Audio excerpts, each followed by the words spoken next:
Petra Malik always said that Prague had two faces: the sun-washed Baroque postcard everyone photographed, and the nocturnal city that belonged to lawyers like him. Creatures who slid between dissolving marriages, tapped their pens along contracts, and left the courthouse long after street musicians had packed away their violins. He liked to think he knew every kind of bridge in Prague. Stone, steel, pedestrian footpaths where tourists pressed locks on the railing and swore their love would last. But there was a third kind of bridge, one Petter had only heard of in rumours, snatched from cafes and tram stops, bridges that arrived at midnight only for the broken-hearted. According to Prague folklore, they sprouted like silver bones across the Vltava, rising from the current the moment a soul admitted aloud an irreparable hurt. You could see them if you hurt badly enough. You could walk them if you dared. They dissolved by dawn, leaving you marooned on whatever small island or sandbar you'd reached unless you'd negotiated passage back. Petter Malik did not believe in them, naturally. He was a divorce lawyer. Heartbreak, to him, was a commodity parcelled into monthly alimony and custody schedules, itemised in spreadsheets, sold at cost. Still, on the night he discovered the rumours were true, he was standing on the embankment outside his office, clutching a cigarillo and squinting at fog curled over the river. And in that fog a thin grey bridge did shimmer arched and delicate, cobbled with round stones that glowed faintly from within, as though lit by fish lanterns beneath. The bridge had appeared because Peart had spoken a particular sentence only someone truly broken could utter. "Lucy never loved me," he had muttered, referring to the woman who had divorced him 9 months earlier, pocketed half his savings and left behind nothing except an after-image of her perfume on his pillow. There it was, a confession guttered from a man who spent his life ridiculing confession. And the river answered with impossible architecture. He might have dismissed it as insomnia-ridden hallucination had the phone not rang just then. The caller ID displayed a name he dimly recognized: Ilona Vranova, one of his earliest clients, the old widow whose husband had died decades ago, yet whom Petter had represented when distant relatives contested the will. "Mara," he answered gruffly. "Doctor Marlich," the voice croaked. "Someone has stolen my letters, my Wackel's letters. The police laugh. They say a 90-year-old woman misplaces paper. But last night I saw her finger." "Whose fingers?" "The river witch. Webbed, dripping mud on my rug. She took the bundle from my bureau drawer. I pursued her as far as the quay, but she dived into the water like a cormorant. You told me once that everything valuable be guarded by lawyers. You said you fight for property. Fight for me now." River witches were not billable. Then Ilona holstered a silence so heavy it dragged his cynicism toward the depths.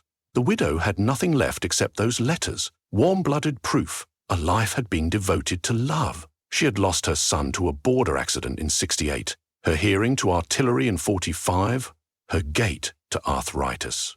Without the letters, even her memories might drift away like ink in rain. "I need a glass of whiskey before I promise heroics," Petter sighed. "But tell me, why would a river witch steal letters?" Ilona inhaled as though tasting river fog through the phone. "Because heartbreak is sustenance to her. The more grief she harvests, the stronger she becomes, and the more bridges she conjures for others.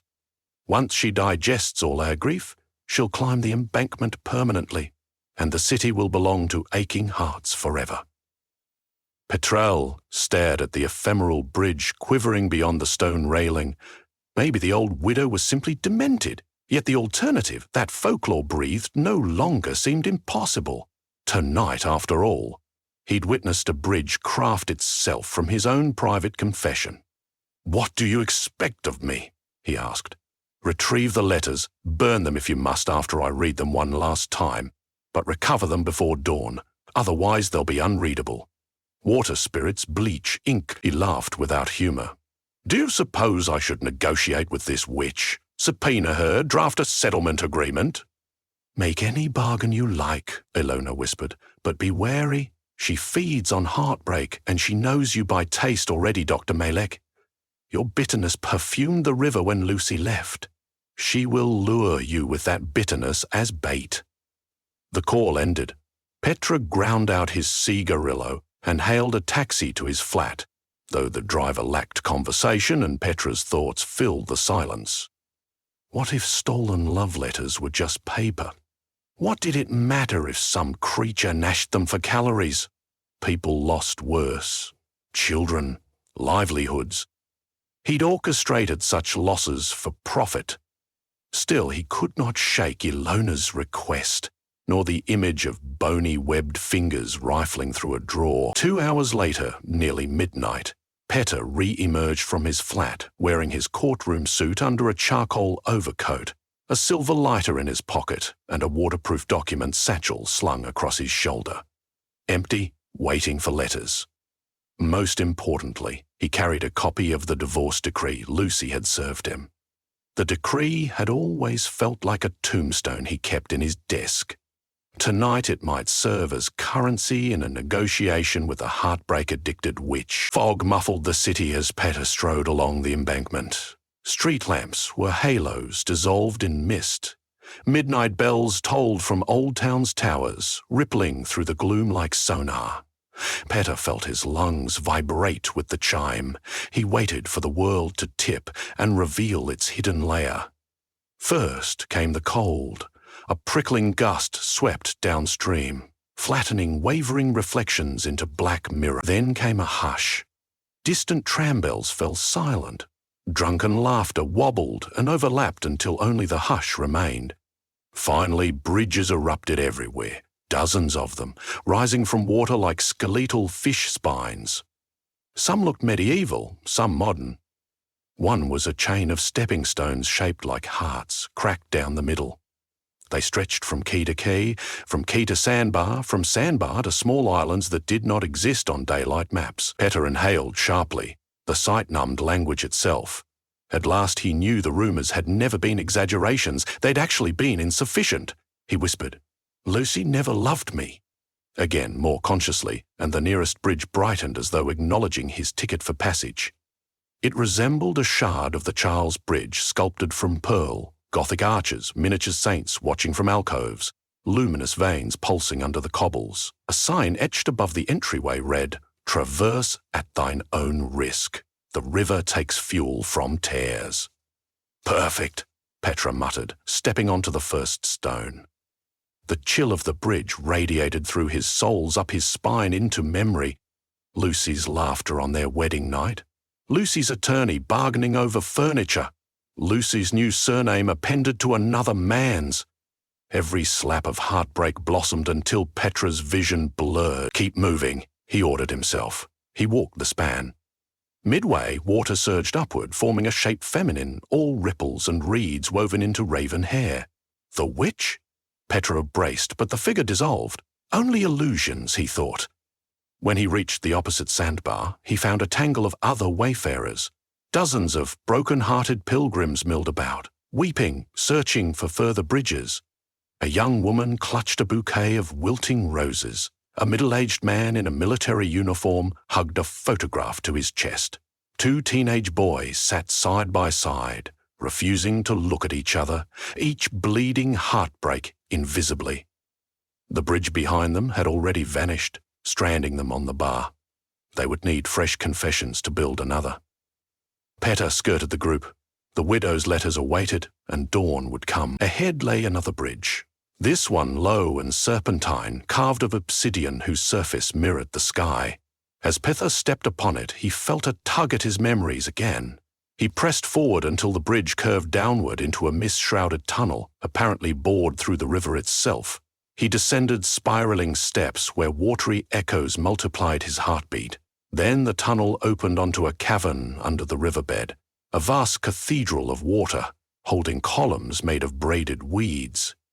In its center hovered a dais of polished driftwood, upon which sat a woman, or something wearing the semblance of a woman. The river witch was not monstrous. That would have been too merciful. Instead, she was almost unbearably lovely, stitched from droplets that refracted every regret he'd ever known. Her eyes were whirlpools where seal-brown notes of sorrow danced, relics of broken love, and piled at her feet countless bundles of letters, journals, diaries, ravaged scrapbooks. One bundle, tied with frayed blue ribbon, bore Ilona's initials, I.V., in her husband's handwriting. The ink bleached at the edges, but still intact. Petra forced a cough to remind himself air belonged in his lungs. He advanced to within speaking distance. The witch's gaze flicked toward him, and her smile was a crescent moon glimpsed in turbulent water. "You are early," she said, in a voice that seemed both trickle and flood. "I suppose you expected me later." "Expected no one. Broken hearts usually wander until they drown themselves." She sniffed the air. "Ah, yours, though bitter oak barrel spiced with cynicism, very aged, palatable." Petra found a shred of bravado. "Incidentally, I'm not on your menu tonight. I'm here on business." Her laughter rippled the entire cavern. "Business? Lawyers never clock out, do they? Proceed, state your claim. Bill me afterward." He swallowed. "You have letters that belong to my client, Ilona Vrenova. They are her property. You will return them." The witch cocked her head, amusement shining like scum under starlight. "Property is a daylight invention. Underwater, everything belongs to whoever can keep it from dissolving, and I keep them quite safe. Nevertheless, consider them stolen goods." Petter pulled from his satchel the divorce decree. He unfolded it and smoothed the page. "Allow me to barter. In exchange for Ilona's letters, you may have this." The witch leaned forward, nostrils flaring. "Legal parchment steeped in betrayal. The heartbreak is fresh on that one. But is it equal value?" "It's my heartbreak." Petter's voice shook only slightly, signed by two parties who once vowed eternity and instead reaped ash. "It cost me more blood than you know." She rested her chin upon her knuckles. "The letters I took from Ilona contain the love of a lifetime. 56 years between first kiss and last breath. All that devotion soaked in grief since she lost him. That is vintage heartbreak, far richer than a modern divorce."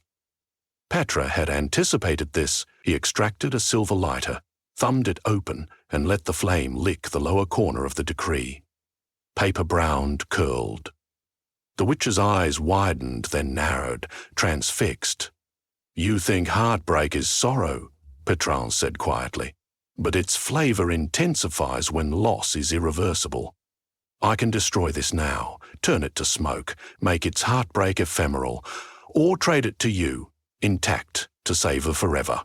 You decide." He pinched the burning corner, extinguished it between forefinger and thumb, leaving a charred triangle. He hoped his poker face concealed how much it stung. This document represented not only the end of his marriage, but his arrogance, his notion that he could outwit vulnerability. The witch's pupils swirled like silt. "You intrigue me, lawyer. There is a cruelty in you as refined as mine. Very well. A swap.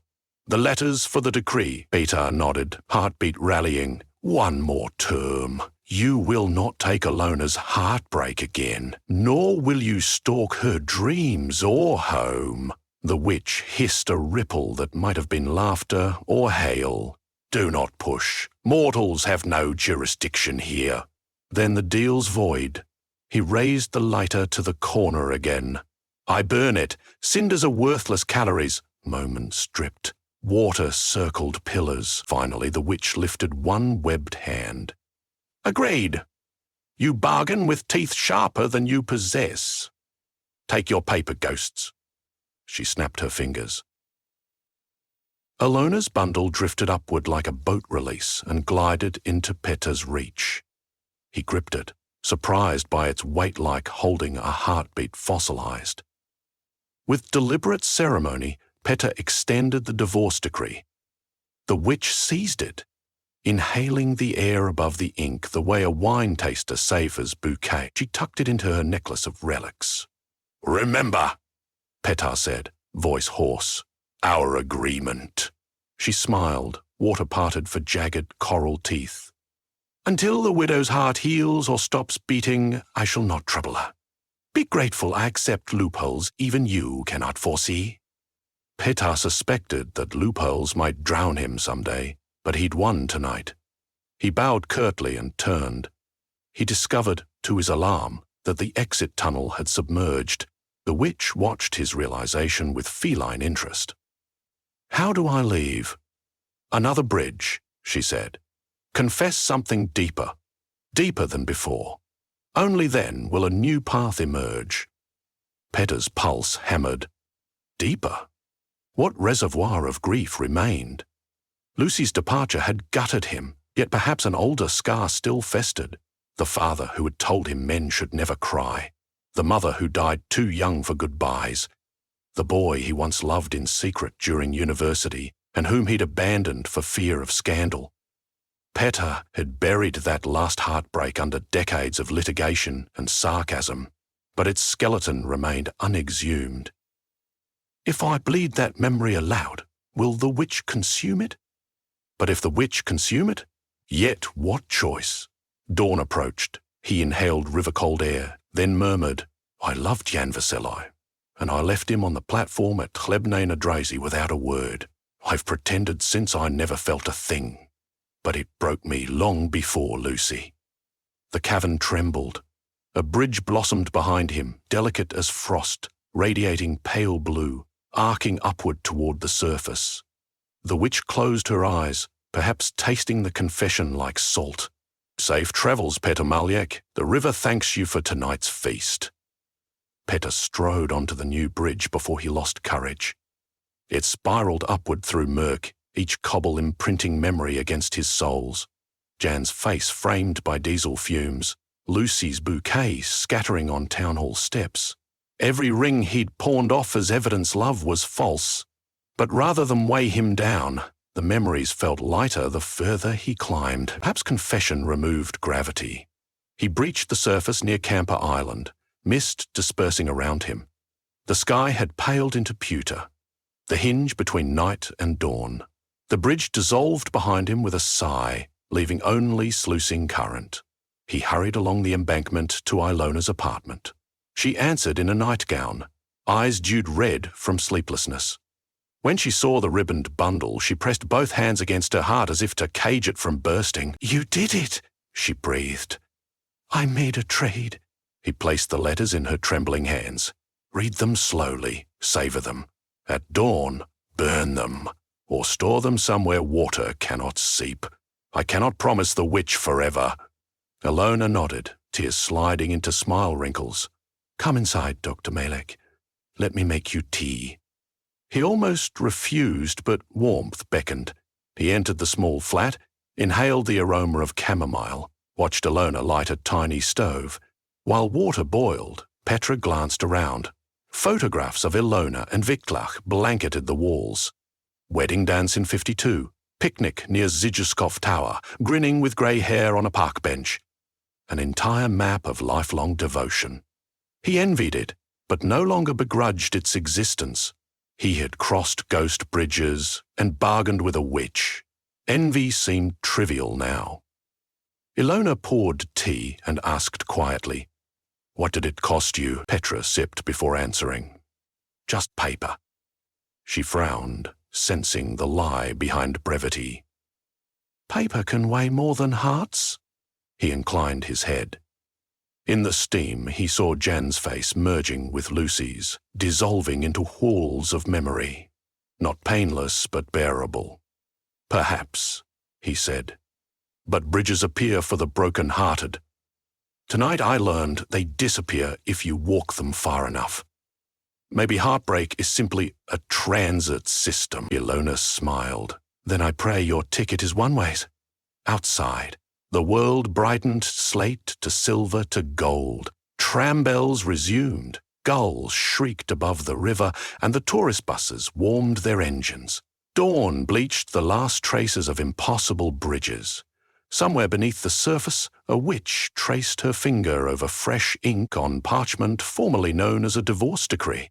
savoring each fibre of regret. But her appetite would find no easy feast in Alona again, nor perhaps in Petter. He had begun to inventory his sorrows with honesty, and honesty was a diet the witch found surprisingly indigestible. Later, Petter would return to his office and draft prenuptial agreements, dissolve marriages, reconcile assets. He would still be a lawyer, still cynical on occasion, but something had shifted. Whenever clients wept across his desk, he would no longer tally tears as liabilities. He'd remember midnight bridges, remember that grief was neither weakness nor currency. It was the price of love and also the path beyond it. And sometimes, walking home along the embankment after court, he would pause and gaze at the river, wondering whether his confession had granted him permanent immunity or simply postponed further reckonings. He no longer feared the answer. Somewhere under the current, a witch read her night's acquisitions. But Petter's heart, though scarred, beat sturdier than before, echoing the city's own rhythm. Ancient, resilient, forever rebuilding its bridges at the hour between shadows and sunrise.